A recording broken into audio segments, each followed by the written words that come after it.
How do you pick up an arson? That is correct. Wait. So on 4/6/25, he picks up a mischief, right? We've got the bond set at 5,002. They did not give him a PR bond. Correct. 4/22 picks up an arson. And then now on 5/6/25, he picks up an interference, but he gets a PR bond on the interference. Yeah, correct, Judge. So, he's not made bond. I guess what I'm He gonna goes do. to felony tomorrow. Okay. I don't think that the felony judge is going to lower that bond to 30,000. He did express to me that he's probably not going to be able to make it. So as far as our cases, can we keep both at like 5,000? Yes, I was gonna put the interference, same thing at 5,002. Okay, Leave it at that. okay. I'm not gonna give him a I understand, Judge. possibly. Yeah. So we'll leave both at 5,002. Okay. And, I have to do bail order. Okay. And then just, do you want to say for the next day or whatever day I'm happy with, whatever. Okay, thank you, Judge. Thanks. Okay, hi. Good morning, Judge. I have Miss Collins on docket. She's in custody. She's the one that Did we get her? yes, she's in. Yes, so I did let you know. So can we bring her out by chance? That way she can, to reinstate her bond. Because she's the one that we issued the bench warrant I for. remember, hold on, so has she made bond on the felony? So yeah, her probation was reinstated in Galveston. Okay. So she's back on that. So she's good over there. So we can proceed without any, holds over here.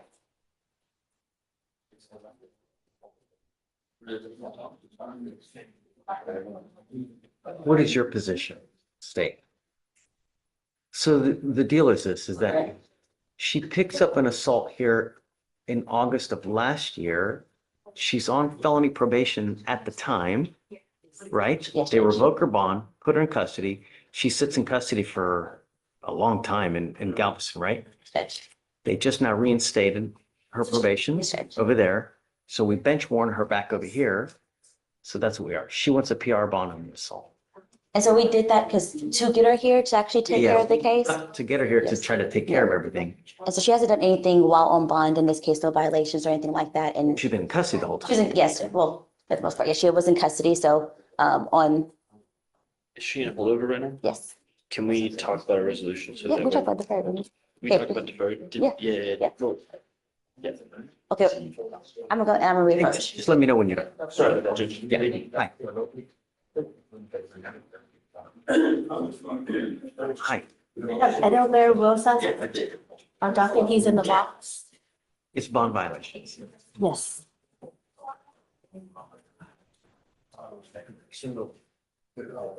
Indicated to me that they,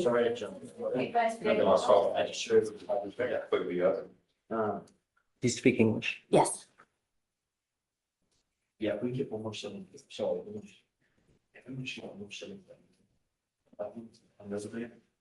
Yes. Thank you. So where are we now with this case? On this one here, we got an email, he was accepted into the PTI, and we're hoping we can do a walkthrough on the cast this morning.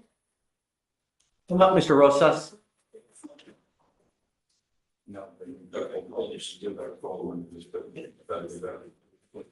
But I think I'm on the. You are now at a strict no tolerance state. If you ever miss again, I will revoke your bond and put you in jail. Do you understand? Sir. Okay, I'm not going to play any more games. The next time you miss a test, it's not going to go well for you. We will do a walkthrough now. No more waived appearances. He must appear at every setting, and then we'll set you off for about a week and a half to see where we are with getting the device and everything. Okay? All right, thanks.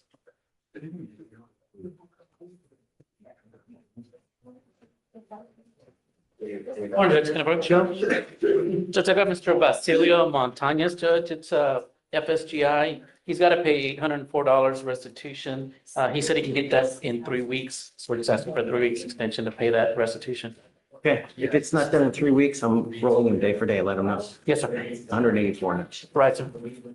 After that, it Yes, sir. I'll let him know. Thank you.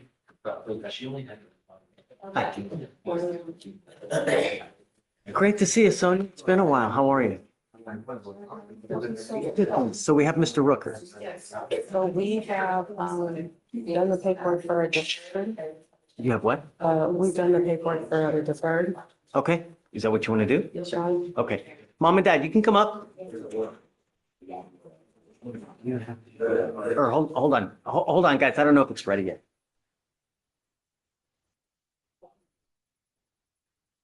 You okay? It's for those Fernandez. For what? The Fernandez. He was selected as the associate chief registrar and posted on. They have it as a label if he has.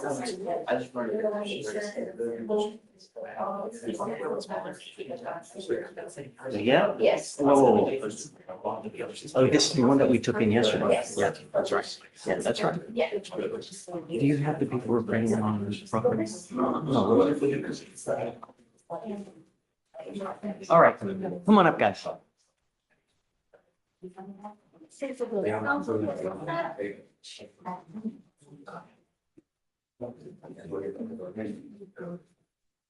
Thank you so much for coming, guys. You know, you're entering into a very, you're entering into a very serious agreement now, Mr. Rooker. And if you think that the way that you've acted while you're on bond, it's gonna work like this while you're on probation, you're very mistaken. It's not going to. I'm telling you now, the agreement that you enter into, while it's great if you can complete it because you don't end up with a conviction, you give up nearly every right known to man by entering into this deferred. If you violate any condition, you were looking at an entire year in jail. Do you understand? So is he living with you guys now? Because I can't do this alone. While he's been on bond, it's been a veritable nightmare, trying to even get him here. How are you going to be able to make this when you can't even make it to court? So his situation has drastically changed. He has, gone to inpatient rehab. He is currently in, outpatient supportive treatment that he attends 3 times a week. He's been, opioid free for 6 months now. He is working, he has his own vehicle, so things are very different, and he has moved back. So, If I send him for a drug test now, what's going to happen? Show for THC. But I'll make sure. Unacceptable. No means no. I'm going to tell you. I want to send him to TRAS today. If you test positive one more time for anything, you will be looking at an inpatient rehab facility in the jail. It's a minimum of 9 to 10 months. If you respond well to treatment, you could be in there for about 1.5 years. If you continue to use. And I don't care what it is, whether it's CBD, whether it's oil, whether it's a vape pen, whether it's pills, whether it's a joint, I don't care. No means no. Do you understand? Mind over matter is what it amounts to. I cannot comprehend how you can let this thing take a hold of you so much so that everything else falls by the wayside. Mind over matter. That's what it's about. And if you ever have the feeling where I'm going to use, you either get in contact with us, you get in contact with probation, you get in just if you use, it could very well cost you about 1.5 years of your life next time. Do you understand? Yes, sir. Your Honor, he is receiving, Suboxone is only something to prevent withdrawal, so you don't go through the madness of withdrawal. He's consistently on it through his outpatient treatment because his habit was so bad. What was the drug of choice? Oxy? Practicing is fentanyl. You know that all you need is the little amount of your pinky, and it kills you. I can't tell you how many people we've had here that continue to take the pills, continue to take it because the tolerance builds up and you end up killing yourself because you put your lungs to sleep. That's what you do.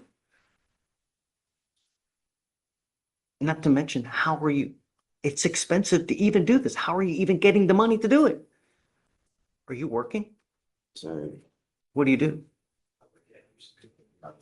reception. Did you graduate from high school? Yes, sir. He's living with you now? Yes. Okay. While he's on probation, he must stay living with you guys. Okay. And I think that it's probably a good idea to have a curfew while he's on probation so that he's not out in the middle of the night. You are not allowed to hang out with any of your old friends. You know, you hang out with the wrong crowd, you're going to end up doing the same thing. We currently have no other curfew. Now it'll be a part of the probation though, so that he has to adhere to it. And will adhere to we can make it a condition. Anything that you want, we can put it on there as well. So no weapons. If you know of a certain person that he's not supposed to hang around with, let us know. We can make that a part so he's not hanging around with these people. Can't go out at night, no going to any parties, no going to any bars.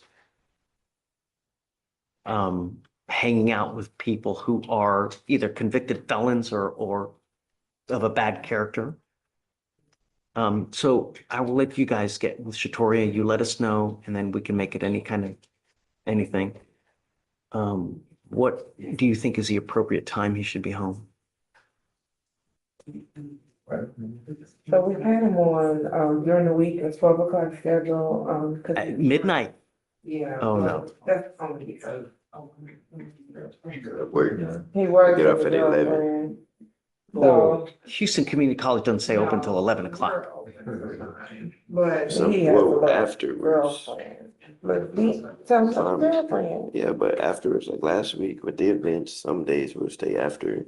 not often, but there are Not in- times where they have events, but typically the building. closes You will at- have to show what the event is, the time that it ends, and then you get approval. But 10 o'clock is your curfew. I don't want you to leave at 10 o'clock. You take baby steps to earn trust. Trust isn't something that we just give to you. You have continually broken our trust. So I don't want you to do anything to drive you back into the old Mr. Rooker, because it's unacceptable. And the only thing we want is we don't want you to kill yourself. That's all we want. Everyone here, you have a lot to live for. Life is great. You know, the more money you have in life, the better life is. You get to buy nice things. You get to take nice vacations. You go on a cruise. You go, you know, wherever it may be, Hawaii, wherever it may be. But that only happens with money.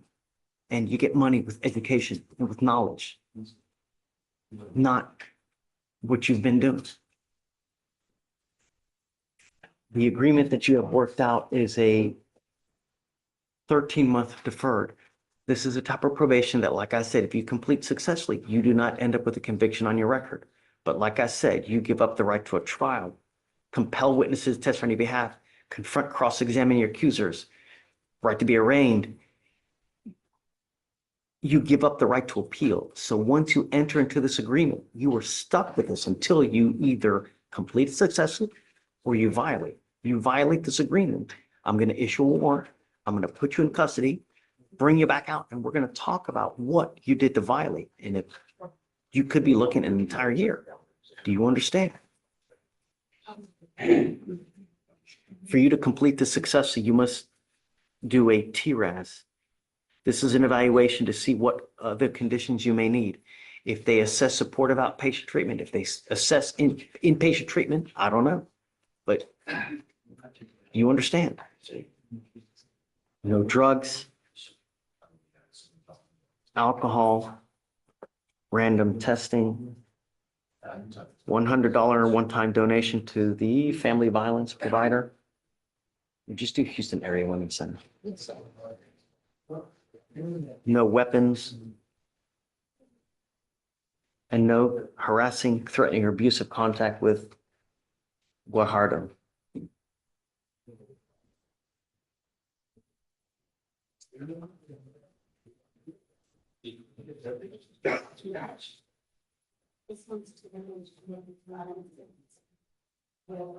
Um,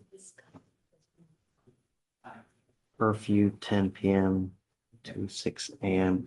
You must also do what's called the Batters Intervention Prevention Program. This is an 18-week class that you must go once a week for 18 weeks.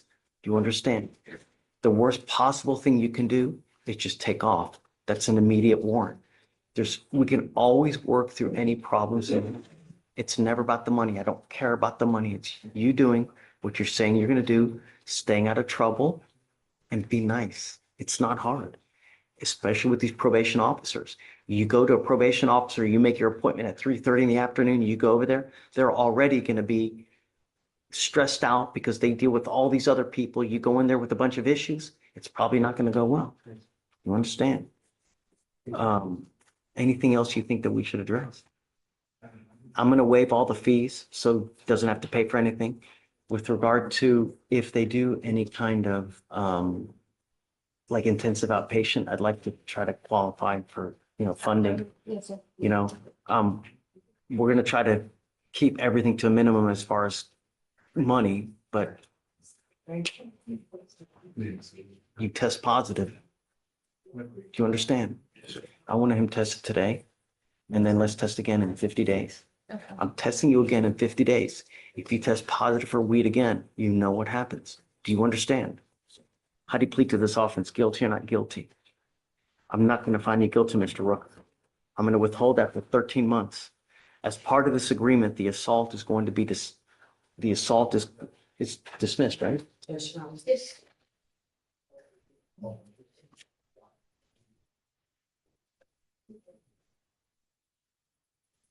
All right, Mr. Rooker, I wish you the best of luck. Make it work. Okay? All right. Thanks, guys. Thank you, Howard. Electronic monitoring device or just like the online system for the merchant? Well, they can still call to make sure, right? Let's see how that goes. And then if you need, and we'll. Josh, Yeah, we just have a custody. This is Mr. Lopez that you put on today. Mr. Lopez that we talked about a couple of days ago. He's the VOP in our case and picked up a felony VOP. sir? I'm good. You're good. Yeah, you just knock your head. Go with it. So basically So Lopez, you were on bond for a violation of protective order, and I see that you picked up a felony violation of protective order. I warned you at the outset, if you violate this, we can have a hearing to hold you at 0 bond. What happened on the felony case, Cole?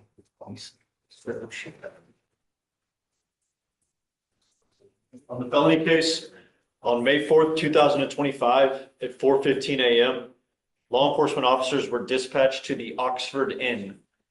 The reportee was staying in room 110 and placed a call in regards to hearing screaming, fighting, and what sounded like objects being thrown around the room above hers. The law enforcement officers observed these noises to be coming from room 220.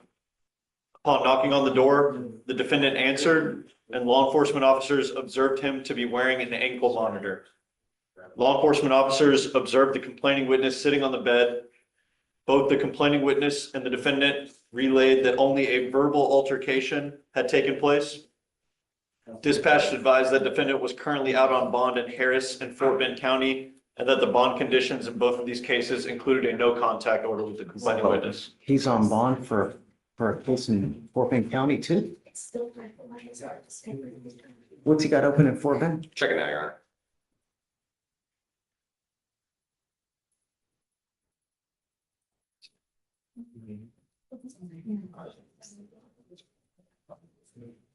Violation of protective order, AFF. BPO over there as well? Let's have a hearing to hold him at no bond then. So this is DVB's case, Your Honor. Before we set anything, I'd like to get DVB in here. We'll email him right now. When was that case up? Does that case originate from? And is it a felony or is it a misdemeanor? It looks like a misdemeanor. I'm running the NCIC just to make sure I'm going off the case jacket. So Judge, if I may, when they're looking that up, his felony bond is set at 50,000, Judge. He has no intention to bond out.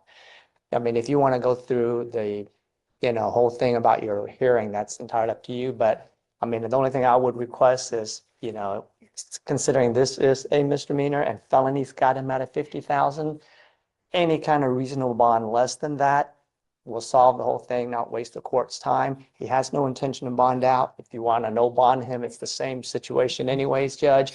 So you could probably save a lot of time and, maybe a $30,000 bond, $20,000 bond, whatever you think is fit. So Your Honor, as far as what's going on in Fort Bend, I can see there was a AFM filed on,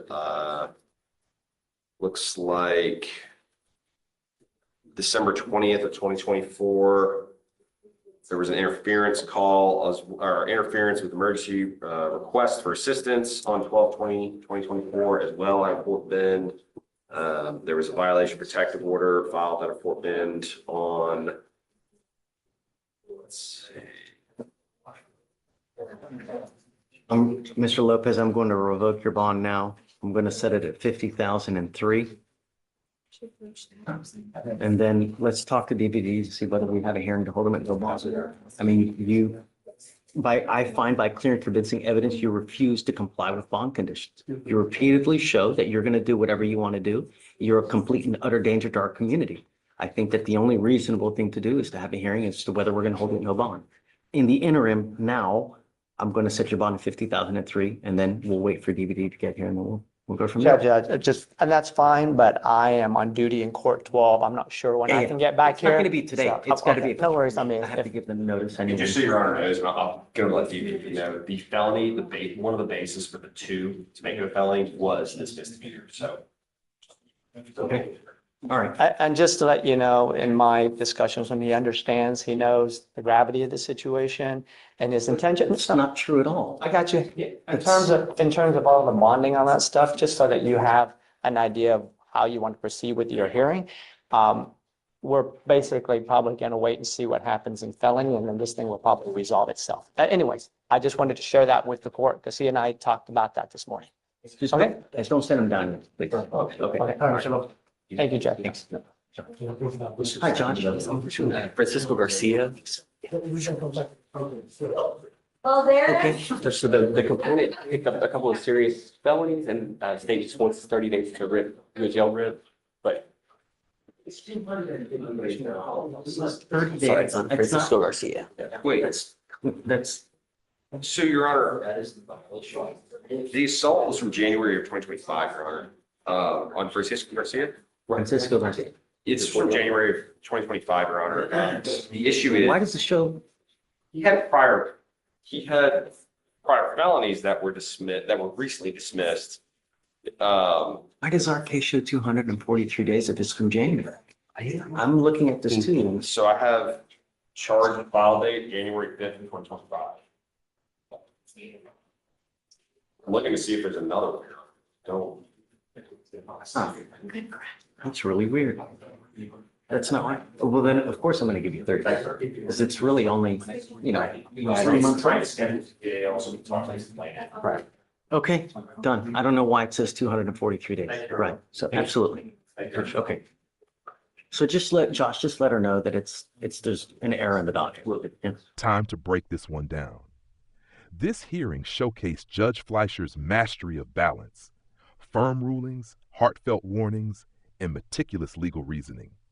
A standout moment came with Mr. Rucker's deferred probation agreement, where Fleischer turned sentencing into an intervention. He delivered an impassioned lecture on the dangers of addiction, emphasizing that mind over matter would determine Rucker's success while setting strict curfews, testing schedules, and zero tolerance for relapse. It was equal parts courtroom order and tough love coaching, showing how justice can carry humanity. Another high-stakes exchange followed with Mr. Lopez's repeated bond violations. Despite his attorney's acknowledgement of the situation, Fleischer's patience had run out. He revoked bond, citing clear and convincing evidence of danger to the community, and signaled a potential no-bond hearing, a sharp contrast to the earlier compassion. The docket was full of procedural precision. Francisco Garcia's case revealed clerical errors in jail time records, which Fleischer quickly corrected, and other defendants navigated payment plans, device installations, and treatment placements with guidance from the bench. What stood out throughout was Fleischer's ability to pivot. He was conversational and encouraging with Rucker's family, yet unflinching when Lopez demonstrated disregard for protective orders. Attorneys were efficient and well-prepared, and the judge's rapport with them kept things moving while reinforcing that leniency must be earned. The overall atmosphere was calm but charged with accountability, underscoring Fleischer's reputation for turning his courtroom into a place where fairness and firmness coexist. If you found this hearing insightful, consider subscribing, hitting the bell, and letting me know your thoughts in the comments below. I read every one.